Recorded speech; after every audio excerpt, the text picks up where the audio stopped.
बिस्मिल्लाहिर्रहमानिर्रहीम। नाज़रीन अस्सलाम वालेकुम। मैं हूं आपका मेज़बान साबिर शाकिर वफाकी दारुल हुकूमत इस्लामाबाद से। कुछ ताज़ा तरीन खबरों का ताल्लुक पाकिस्तान की कौमी सियासत से है कि वो किस करवट बैठने जा रही है।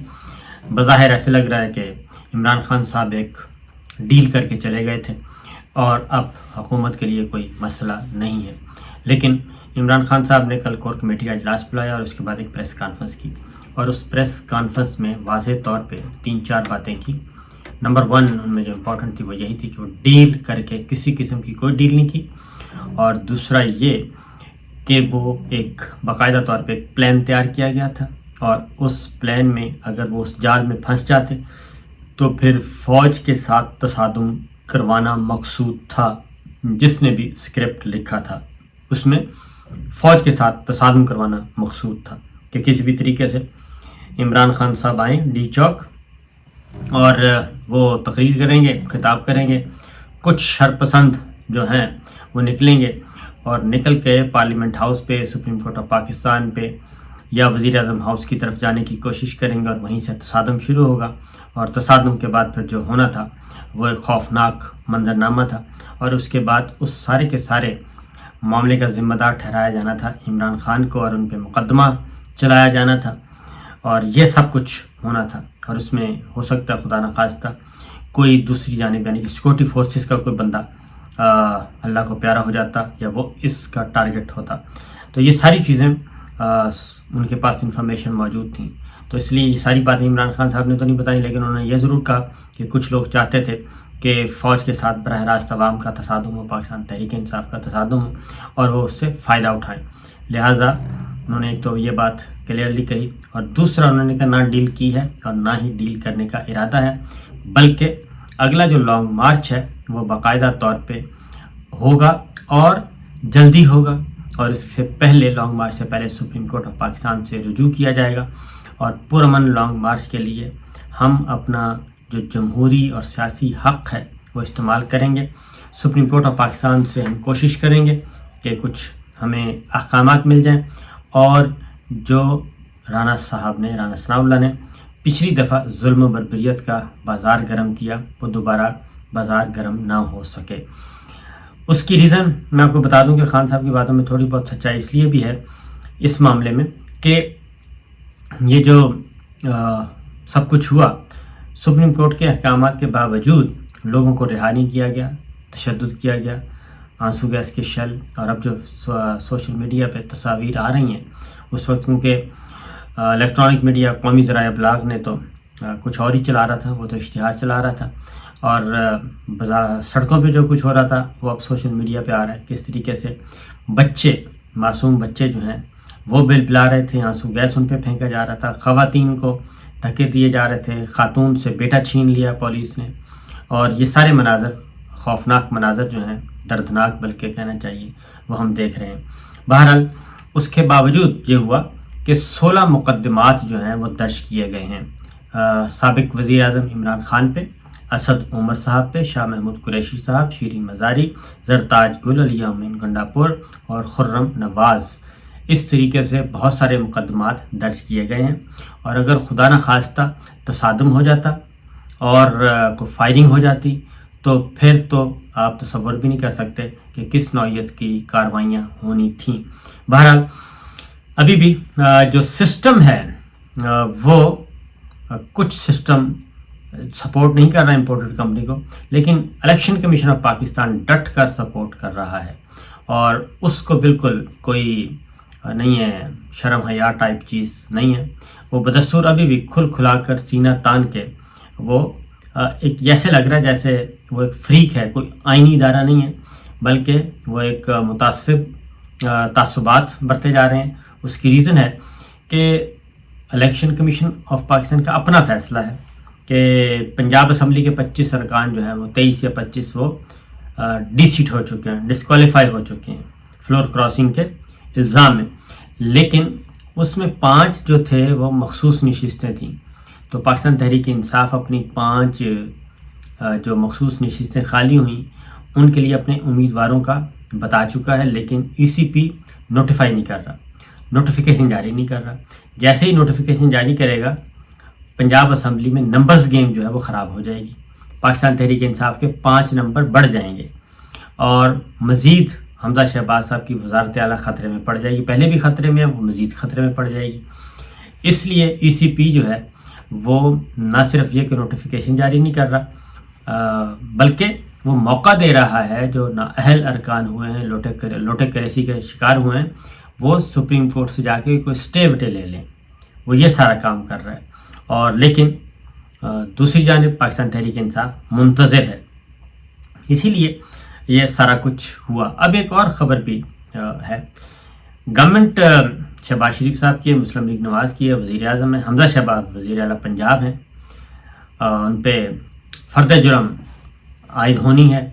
ज़मानतों में अलबत्ता उनकी तौसीक़ कर दी गई है और ये एक पूरी दुनिया में मेरा ख़्याल है ऐसा कोई केस नहीं मिलेगा आपको पूरी दुनिया में कि जिस मुल्क का वज़ीर आज़म जो है वो ज़मानत पर हो और इसी दौरान उस पर फ़र्द जुर्म भी आयद होनी हो, फिर वो वज़ीर आज़म बन जाए लेकिन वो ज़मानत पर रहा हो।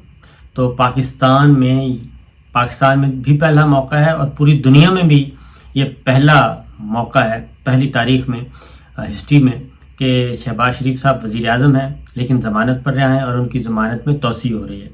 और यही मिसाल हमजा शहबाज साहब के, वज़ीर आला पंजाब हैं लेकिन उनकी ज़मानत पर रहे हैं और ज़मानत में उनकी तोसी हो रही है। तो ये भी एक है। दूसरी जानिब ये आप देखें कि इमरान खान साहब जलसे कर रहे हैं या फिर मरियम बीबी कर रही हैं। मरियम बीबी ने कल भावलपुर में जलसा किया और लोग कैसे इकट्ठे किए गए वो सारी चीज़ें मौजूद हैं।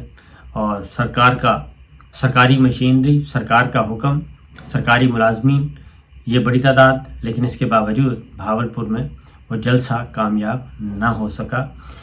लेकिन असल बात यह है कि वो उनको ज़रूरत क्या महसूस हो रही है, क्यों वो जलसे कर रही हैं। उसकी वजह यह है कि अभी भी जो नवाज शरीफ साहब हैं, इसहाक डार साहब हैं, वो अभी भी इसी बात पर मुसर हैं कि आप इंतखाबात की तरफ जाएं, इलेक्शन करवाएं और वज़ारत उज़्मा की सीट छोड़ दें। ये है नवाज शरीफ साहब का ख्वाहिश भी है और हुक्म भी है। लेकिन शहबाज शरीफ साहब आहिस्ता आहिस्ता टाइम ले रहे हैं, टाइम गेन कर रहे हैं और बढ़ रहे हैं। और उसमें उन्होंने क्या किया, उसमें उन्होंने जरदारी साहब को अपने साथ मिला लिया कि आपका सूबा, आप अपने सूबे पे तवज्जो दें और मैं अपने मरकज़ पे और अपने सूबे में तवज्जो देता हूँ। आपने नहीं मानना कि असम्बली तोड़ दी जाए और आप नहीं मानेंगे तो नवाज शरीफ साहब पे प्रेशर रहेगा।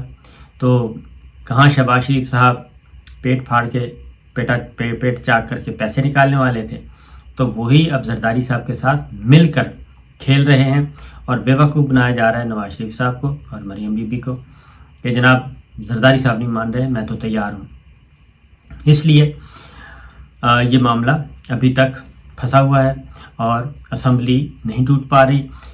मरियम सफदर साहबा क्या कर रही हैं, वो अभी भी इस उम्मीद में है कि किसी वक्त भी ये काम हो जाएगा, कौमी असम्बली टूटेगी और इलेक्शन की तरफ हम जाएंगे। लिहाजा वो अपनी इलेक्शन कैंपेन पे वो पूरी तवज्जो दे रही हैं, मुख्तलिफ शहरों में जलसे कर रही हैं ताकि असल लीडर के तौर पे वो मानी जाएं और अगला इलेक्शन जो है वो उनकी गोद में आके गिरे। और वो मैसेज ये दे रही हैं कि असल लीडर मैं हूँ, शहबाज शरीफ साहब जो हैं वो तो बस एक डिफेक्टो प्राइम मिनिस्टर हैं। तो उसके लिए सरकारी मशीनरी भी इस्तेमाल की जा रही है, सरकारी लोग लाए जा रहे हैं, इसी तरीके से ये गैदरिंग की जा रही है। तो कहने का मतलब ये है कि मुस्लिम लीग नवाज़ के अंदर यानी कि शरीफ फैमिली के अंदर भी बदस्तूर दो राय मौजूद हैं। और इसहाक डार साहब ने सख्त तनकीद की है अपने ही वज़ीर ख़जाना पे, क्योंकि डिजोरे जो हैं वो मिफ्ता इस्माइल साहब हैं और डिफेक्टो फाइनेंस मिनिस्टर जो हैं वो हैं इसहाक डार साहब। तो ये सारी बातें की जा रही हैं। डिजोरे ने एक फ़ैसला किया, मिफ्ता इस्माइल ने पेट्रोलियम प्राइसेस में इजाफा किया, लेकिन इसहाक डार साहब जो लंदन में बैठे हैं उन्होंने इस फैसले को पे तनकीद की कि नहीं ये दुरुस्त नहीं है, क्योंकि वो ये चाहते हैं कि IMF के साथ मामला बिल्कुल ना किए जाएं और ये महंगाई ना की जाए बल्कि इलेक्शन की तरफ जाया जाए। वो नहीं चाहते, नवाज शरीफ साहब की ये ज़ुबान है। तो ये काम हो रहा है और अभी होना बाकी है। आगे बढ़ते हैं, एक और काम भी बात बताता चलूँ कि ملک ریاض صاحب کی ایک آڈیو آئی ہے زرداری صاحب کے ساتھ، اور اس میں کیا فرماتے ہیں وہ آپ نے سن ہی لیا ہوگا، لیکن اس میں جو بھی اس کا مینوفیکچرر ہے، پروڈیوسر ہے، ڈائریکٹر ہے، اس سے کچھ غلطیاں ہو گئی ہیں 3-4۔ زرداری صاحب کی آڈیو تو جوڑ لی گئی ہے 3 ٹکڑوں میں، وہ 3 ٹکڑے ہیں اس آڈیو کے، اور سب سے پہلے تو جو رپورٹ بھی آنے والی ہے فورینزک کی، اور اس میں یہ ہے کہ ایک تو زرداری صاحب کھانسی لے رہے ہیں، کھانسی میں جو وقفہ آتا ہے اس کے اندر ٹوٹے جوڑنے کی کوشش کی گئی ہے۔ پھر ملک صاحب براہ راست زرداری صاحب کے پاس فون نہیں ہوتا، براہ راست زرداری صاحب موبائل فون اٹینڈ نہیں کرتے، اور آپریٹر کے ذریعے گفتگو ہوتی ہے اور آپریٹر ہی ملاتا ہے، اور جو بھی ان کے ساتھ اسٹاف ہے ان کے فون پہ بات ہوتی ہے۔ تو ایسے لگ رہا ہے جیسے ملک صاحب نے ڈائریکٹ فون کیا ہے زرداری صاحب کو، اور زرداری صاحب نے ڈائریکٹ اٹینڈ کر لیا ہے، اور اس کے بعد پھر ایک رپورٹ پیش کی ہے، اور اس میں بس اتنا اسٹیبلش کرنے کی کوشش کی ہے کہ یہ عدم اعتماد سے متعلق کوئی بات ہو رہی ہے اور خان صاحب فیور مانگ رہے ہیں، زرداری صاحب مسلسل کھانس رہے ہیں اور اس سے زیادہ کچھ نہیں کر رہے، اور یہاں پہ بات ختم ہو جاتی ہے۔ لیکن آخری 3 سیکنڈ میں وہ ضرور سنیں جہاں پہ ملک ریاض صاحب کی آواز نکالنے والا بندہ اس سے سلپ آف ٹنگ ہوتی ہے، کیا ہوتا ہے، وہ فوراً اردو سے پنجابی میں جاتا ہے، اور پنجابی میں وہ لفظ بولتا ہے جو کہ ملک صاحب کا جو پنڈی کا جو لہجہ ہے وہ والا ہے نہیں۔ غور سے سنیے گا، اس میں کافی اس لیے شاید جب یہ آڈیو جو ہے وہ فلاپ ہونا شروع ہوئی اور کاؤنٹر نیریٹو آنا شروع ہوا تو فوراً ہی یہ بتایا گیا کہ نہیں جی یہ تو عدم اعتماد سے پہلے کی ہے، اس وقت مدد مانگی گئی تھی، یہ کیا گیا تھا، وہ کیا گیا تھا۔ تو یہ 3-4 ٹکڑے جوڑ کے، لیکن اس کا فائدہ کوئی نہیں ہوا۔ خان صاحب کی پریس کانفرنس کے بعد یہ کیا گیا، اور خان صاحب کو یہ ثابت کرنے کی کوشش کی کہ جناب یہ تو ڈیلے شیلے مار رہے ہیں۔ دوسری جانب عمران خان صاحب نے جو لوگ ایکٹیو نہیں تھے، جو رہنما دھرنے والے دن، لانگ مارچ والے دن، ان کی ایک فہرست مرتب کروا رہے ہیں اور ان کو سزا دینے کا ارادہ رکھتے ہیں خان صاحب۔ تو یہ تھی کچھ چیزیں جی۔ ابھی تک معاملات جو کہ تو ہیں، اور کمپنی پریشان ہے اور کمپنی بنانے والے بھی پریشان ہیں، کوئی سمجھ نہیں آ رہی کہ کیا کیا جائے اور کس سے مدد لی جائے۔ بدگمانیاں زیادہ ہیں۔ مریم صفدر صاحبہ اپنا پروگرام لانچ کر کے سڑکوں پہ ہیں، جلسے کر رہی ہیں، جلسے کر رہی ہیں، بڑے بڑے اجتماعات سے خطاب فرما رہی ہیں، مختلف شہروں میں جا کے۔ شہباز شریف صاحب اور حمزہ شہباز جو ہیں وہ ضمانتیں بھگت رہے ہیں، مقدمات کی تاریخیں بھگت رہے ہیں، اور اس کے علاوہ کچھ اور نہیں کر پا رہے۔ باقی باتیں انشاءاللہ اگلی ویڈیو میں۔ اجازت دیجیے، اللہ حافظ۔